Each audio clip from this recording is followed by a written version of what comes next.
But somebody said I looked already for an alternative. I don't know what they're talking about, what alternative they're looking for.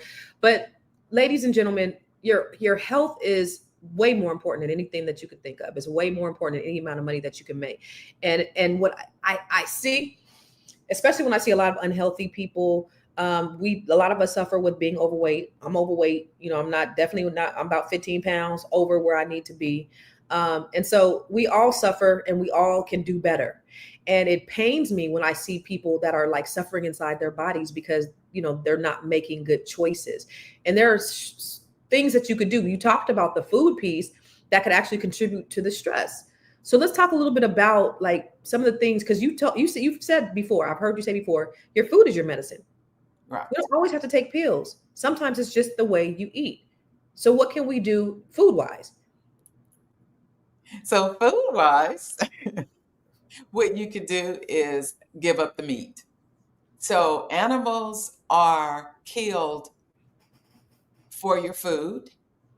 And when they're killed, their release is a stress hormone because they're not killed nicely. They're not, you know, they knock the pigs over the head or whatever. I don't know how they kill them, but someone killing you for food, you're going to be stressed out. And so the meat has cortisol and epinephrine in it.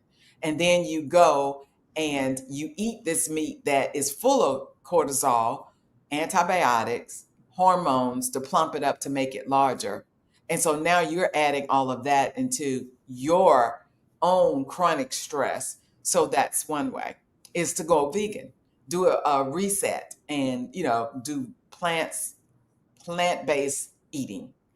That's one way. Another way is even if you can't go every day, go 2 or 3 days without meat, one day without meat, and it'll make a big difference.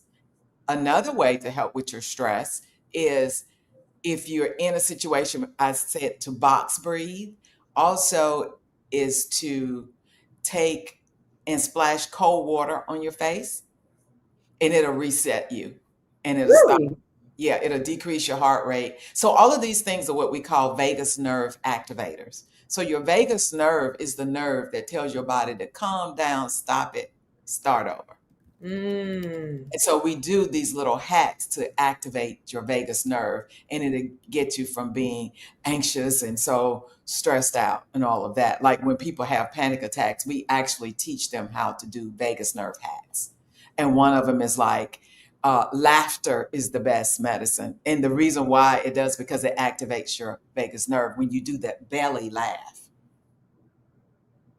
that's one of the way. So So laughing. Wait. So wait, laugh, laughing, you laughing. know, like that hard laugh you get.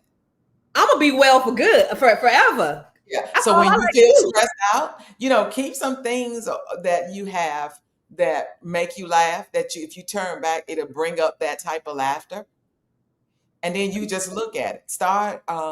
Another thing is to focus on gratitude. Just stop and then sit back and say, well, so like if somebody cuts you off in traffic, it pisses all of us off and we get mad and want to cuss them out. Instead of doing that, take your breath